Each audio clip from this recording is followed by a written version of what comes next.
I have learned that the battlefield is never outside, it lives within. Every whispered doubt, every subtle glance, every fleeting betrayal carved grooves into my mind. There were moments I crumbled, believing the world's chaos might drown me. But then I discovered the laws of control hidden in the patterns of human weakness, in the silent murmurs of deception. Machiavelli's shadow whispered that power belongs not to those who act hastily, but to those who observe, calculate, and endure. And so I began to study, to watch, to feel every tremor of intention and every heartbeat of desire. The mind, I realized, is a kingdom, and I intend to rule it. I learned first that nothing escapes the observant eye, not the tremor of a finger, not the glint of greed behind a smile. I watched people like open books, their pages filled with lies they could not hide. Friends, lovers, strangers, they all revealed themselves in fragments. A nervous hesitation, a fleeting glance, the curl of a smirk too controlled to be genuine. At first, I missed them. I wanted to believe, to hope. Each misstep was a wound to my pride. But slowly, the law etched itself into my bones. Observation is the first law of power. To see is to know.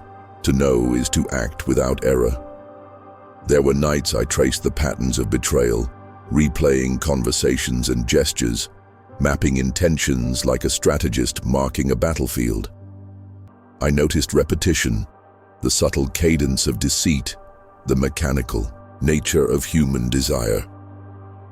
My own heart trembled in the presence of these truths, a mirror of vulnerability reflected back.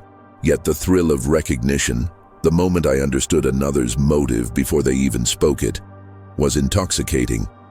Silence became my ally. Listening, watching, internalizing, it all converged into control. I understood then that power resides not in reaction, but in comprehension. The signs were everywhere, a lingering touch, a voice that quivered when it claimed certainty, eyes that danced with unspoken schemes. I wrote them down, not with pen, but etched into memory, each observation a key unlocking a door to mastery. And with each revelation, the world's chaos shrank, becoming a map I could navigate.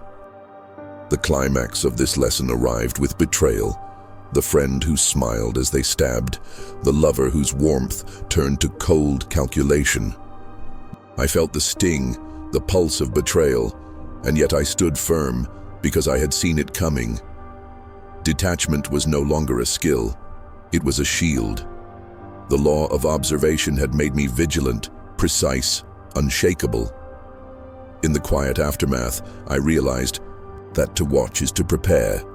To witness is to arm oneself with knowledge no one else could imagine.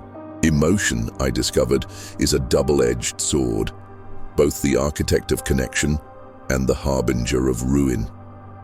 I had loved, I had burned, I had surrendered pieces of myself only to find them scattered on cold floors of disappointment. Each loss taught me that passion, when unchecked, blinds the mind. Emotional detachment was not cruelty, it was survival. I began to feel without being consumed, to recognize longing without succumbing, to hear betrayal without flinching. The world pressed upon me with impulses, rage, desire, fear. But I learned to breathe between the stimulus and response. Each decision became deliberate, measured, fortified by restraint. I saw patterns. Those who acted on impulse fell to ruin, their power dissipating with every uncontrolled outburst. I became a student of this rhythm, cataloging moments when attachment skewed perception. The lesson was harsh. The heart must serve the mind, not the other way around. Detachment did not mean numbness. I felt deeply, but the feeling became a tool. I learned to channel grief into clarity, anger into strategy, desire into observation. Every interaction was filtered through the lens of control, every response weighed against long-term consequence. When the hand of betrayal reached for me, I met it not with shouts, but with calm calculation. The sting was present, but it did not define me. The climax of detachment arrived in a confrontation with someone I once trusted beyond measure. Their words were poison, meant to wound, to destabilize. And yet, I smiled quietly, a mask of serenity concealing the sharp edge of comprehension. Their failure to grasp my detachment revealed the weakness they could never overcome. I had become untouchable in ways they could not perceive. In that quiet victory, I understood the ultimate truth. Emotional mastery is not about denying feelings. It is about bending them to serve the law of control. The world's chaos may roar, but when the mind remains calm, all else falls into alignment. Silence became my weapon. Words, I realized, are frail bridges, easily broken, often misused, frequently betraying the speaker. I watched as those who spoke too much revealed themselves, gave away intentions, or stumbled into traps of their own making. The law of strategic silence demanded patience, observation, and a refusal to validate the chaos around me with unnecessary noise. In conversations, I spoke only when the advantage was clear, each phrase carefully measured. In rooms filled with plotting minds, I became invisible, a shadow moving through webs of subtle power. Patterns emerged, the hasty, the loud, the eager, all exposed themselves to scrutiny and defeat. I learned to read pauses, inflections, and half-smiles, decoding unspoken agendas. Silence amplified my perception, creating a reservoir of insight no one could touch. Conflict arose from within. The urge to respond, to justify, to reveal myself. It tempted me in moments of weakness when betrayal stung or insult bruised, yet I resisted. Every withheld word became a strategic gain, every silence a trap for those who underestimated it. The climax revealed itself when confrontation loomed, a betrayal orchestrated with precision, designed to provoke. And yet, my silence became a fortress. Their manipulations bounced back upon themselves while I watched with quiet triumph. Detachment deepened. My presence alone, unspoken, exerted power. Through silence, I learned that influence does not always roar. It whispers, it waits, it arrives unseen. The law of strategic silence was not merely restraint, it was the art of letting the world reveal its weaknesses to a mind prepared to seize them. The harshest battles are often fought within. I had lied to myself for years, rationalizing mistakes, excusing betrayals, rewriting history to preserve fragile ego. The law of self-deception revealed that mastery begins with truth, and truth is a blade often resisted. I confronted illusions, the belief that loyalty is universal, that affection is untainted, that the world rewards virtue. Every comforting thought was examined, dismantled, and replaced with recognition of reality. The signs were subtle, patterns of denial, excuses whispered in quiet reflection, moments when I justified weakness as inevitability. Conflict surged within. Acceptance of these truths was painful, a stripping away of comforting narratives. But it was necessary.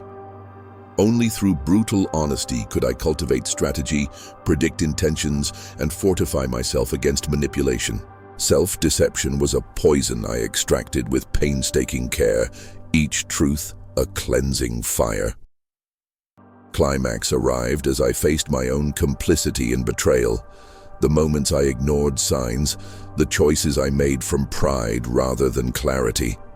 The pain was acute, yet instructive. From this internal crucible emerged clarity, a mind sharpened by confrontation with its own failings. Advice emerged from the ashes. Do not deceive yourself. Accept the uncomfortable catalog patterns. Embrace the reality that humans, including yourself, are flawed and fallible. The world does not forgive illusions. Only those who see clearly can endure. By the end, I understood. The mind, free from self-deception, wields unshakable power because it sees what others cannot and acts where others hesitate. Obsession once destroyed me.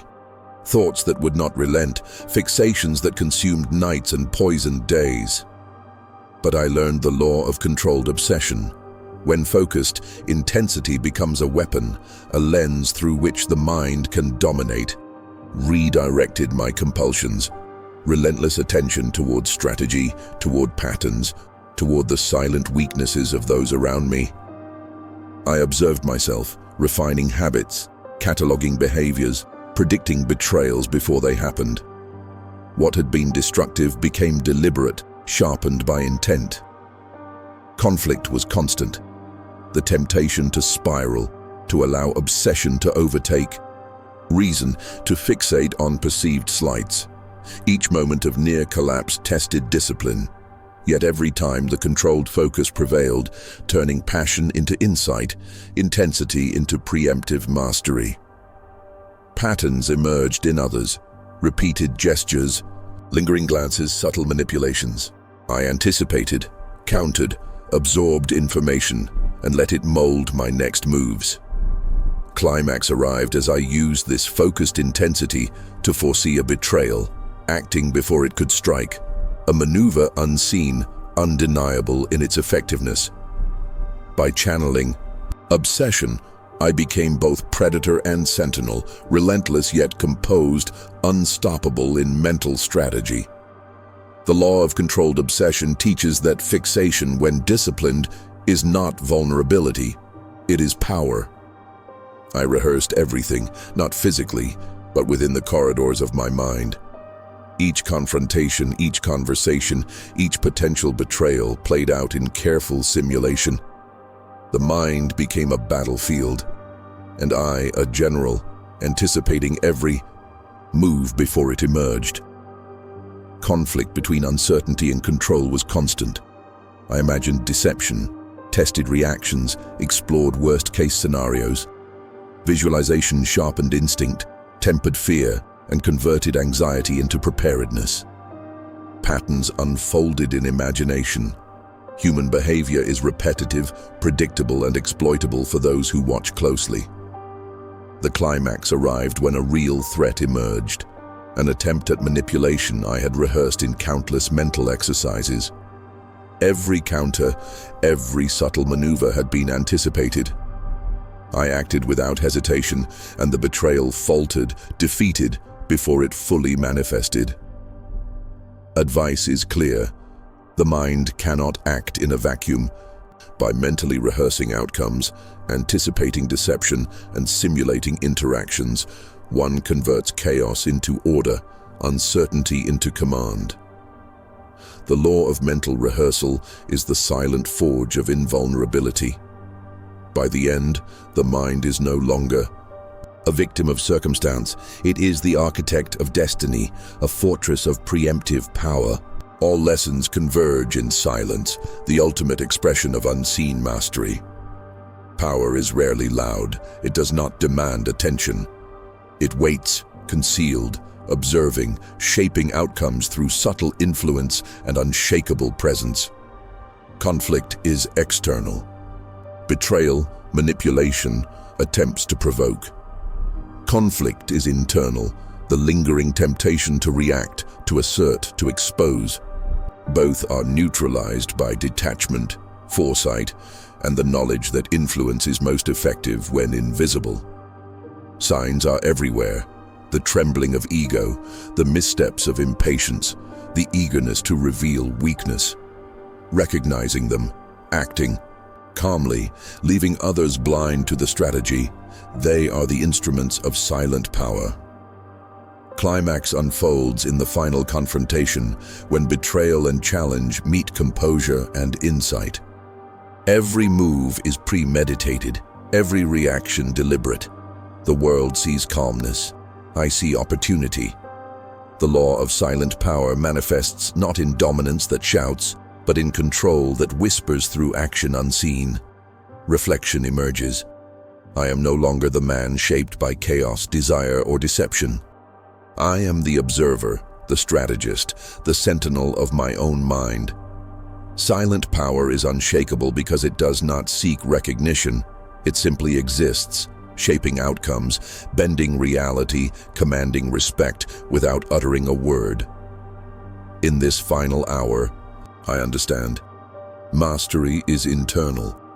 The mind, disciplined, aware, and focused, wields authority over all else.